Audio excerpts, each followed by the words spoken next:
akan meninggalkan sebarang kebergantungan. Sesiapa yang bergantung kepada ahli-ahli perniagaan seperti ini, siapa yang bergantung kepada pemimpin macam ni, kena menanggalkan kebergantungan tadi dan menyerahkan diri sepenuhnya pada Allah. Sebab istilah Islam itu ialah menyerahkan diri. Dan oleh kerana mereka terpaksa meninggalkan rasa hormat kasih sayang, tetapi tidak bermusuh, kena tinggalkan Abu Jahal, kena tinggalkan Abu Lahab untuk memberikan tumpuan penuh kepada Allah Subhanahu wa taala. Ia telah menagih kebencian, ia telah menagih kemarahan. Walaupun Nabi telah mengelak, Nabi telah cuba untuk pastikan supaya ia tidak dibenci. Nabi mengekalkan identiti yang disayangi, Al-Amin. Nabi mengekalkan identiti amanah yang dipercayai. Tetapi rupanya tuntutan mengajak pada Allah, secara tidak sengaja ia mencabar dan menagih kebencian orang. Kenapa orang benci? Orang yang benci ialah orang yang ada kepentingan. Orang yang ada kepentingan akan benci. Orang yang tidak ada kepentingan akan bersama-sama.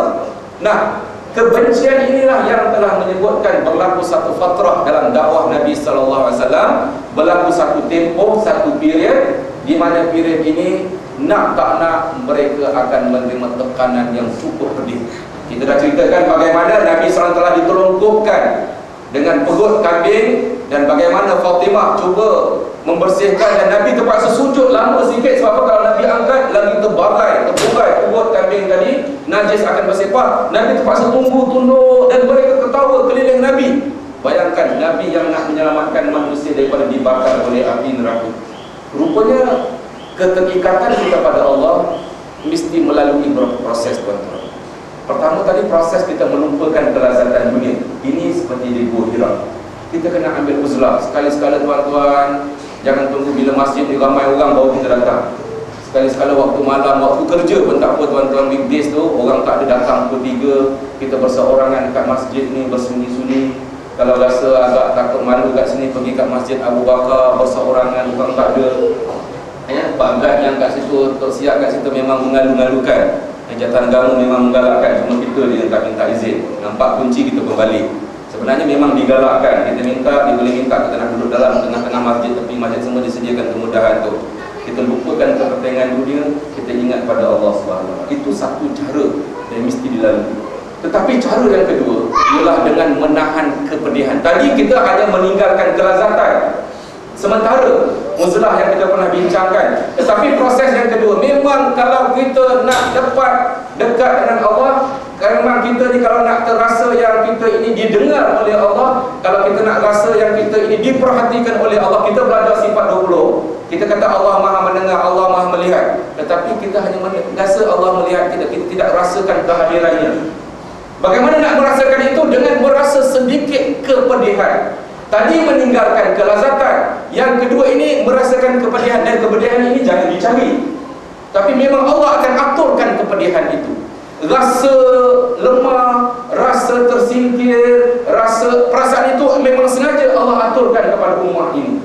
Dia mesti merasakannya. Dan Nabi SAW dah pun kenal dengan Allah melalui Iqra' tadi, turun Muzammil, turunnya Mudaththir dan sebagainya. Tetapi perasaan itu mesti dilalui untuk membersihkan. Dan Nabi dan sahabat-sahabat merasakan tekanan dan keperitan itu.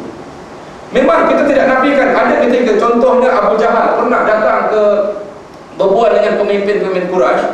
Ketika dia berbual, pemimpin Quraisy cabar Abu Jahal. Wahai Abu Jahal, Muhammad boleh sujud dengan bebas dekat zon otoriti kamu. Dan Abu Jahal pemimpin Quraisy, Muhammad boleh bebas sujud sedap-sedap, kamu tak boleh buat apa-apa ke? Abu Jahal tercabar. Abu Jahal tercabar. Dia pun kata, kali ini dahi Muhammad tak akan mencicah bumi. Dia pun pergi ke Masjid Haram. Dia nak mengganggu Nabi Muhammad sebagaimana yang pernah diganggu. Tetapi bila dia nak ganggu, dia dapati di keliling Nabi ada parit api. Dia rasa kalau dia pergi dekat, dia akan terbakar. Dia tak mampu untuk menyentuh Nabi ketika itu.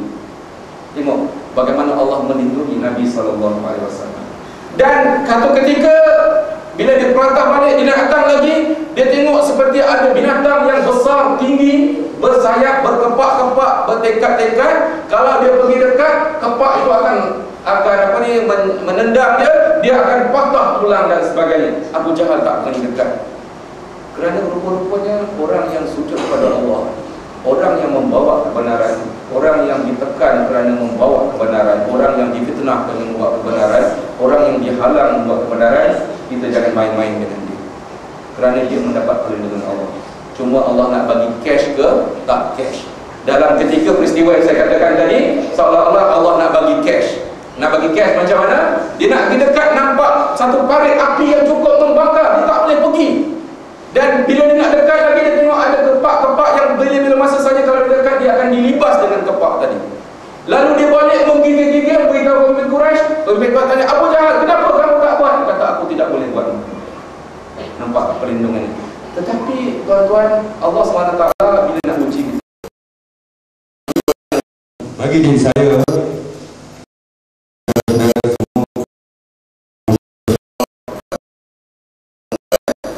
Allah tak bagi cash. Yang tak bagi cash, yang tak tahan ni, maknanya Allah biarkan dulu. Dan keperitan itu akan dirasakan oleh para pendakwah tadi. Nabi yang keadaan macam tu pun kadang-kadang Allah sengaja bagi dia cash.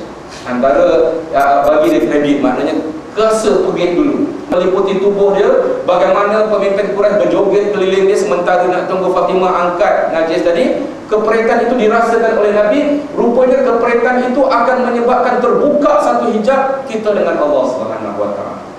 Hijab pertama barangkali akan terbuka dengan kita berzikir, dengan kita meninggalkan kelazatan, kita bangun. Itu hijab satu jenis yang perlu dibuka juga dalam diri kita. Tapi hijab kedua yang Allah nak bukakan pada kita, walaupun hijab pertama dah terbuka, ialah dengan merasakan keperitan, dan Allah nak uji kesabaran kita, dan Allah nak tengok kita tinggalkan tak dakwah yang kita bawa. Kita tinggalkan usaha untuk mengajak pada Allah, untuk menyelamatkan manusia daripada dibakar api neraka. Kita tinggalkan tak? Dan sebab tu kita dapati dalam tempoh tahun ketiga ini, nubuah sampai ke tahun 10 nubuah ini, berbagai-bagai keperitan. Bilal bin Rabah contohnya, nanti kita akan tengok slide dia, video klip dia, bagaimana Bilal bin Rabah dia pernah diikat lehernya, ditarik, diheret keliling Mekah yang batu-batu dan sebagainya, badan dia berdarah-darah, tapi dia tetap kekal dengan tidak mahu berganjal. Nanti kita akan lihat bagaimana Bilal ditekan batu, satu kalimah yang diungkapkan, iaitu Ahadun Ahad, iaitu kalimah mengesahkan Allah Subhanahu wa taala. Kalau Nabi di Gua Hira, dia terbuka hijabnya dengan kalimah zikir yang ketika itu meninggalkan kelazatan. Nah, kali kedua kita kena melalui proses itu juga, menyebut kalimah zikir juga, kalimah mengesahkan Allah, tapi dalam keadaan menanggung keperitan. Dan sebab itu kita dapati Bilal bin Rabah merasakan keperitan itu, dan keperitan itu disambut dengan Ahadun Ahad, Ahadun Ahad, yang Esa, Allah yang Esa, Allah yang Esa. Kita lihat bagaimana Sumayyah, seorang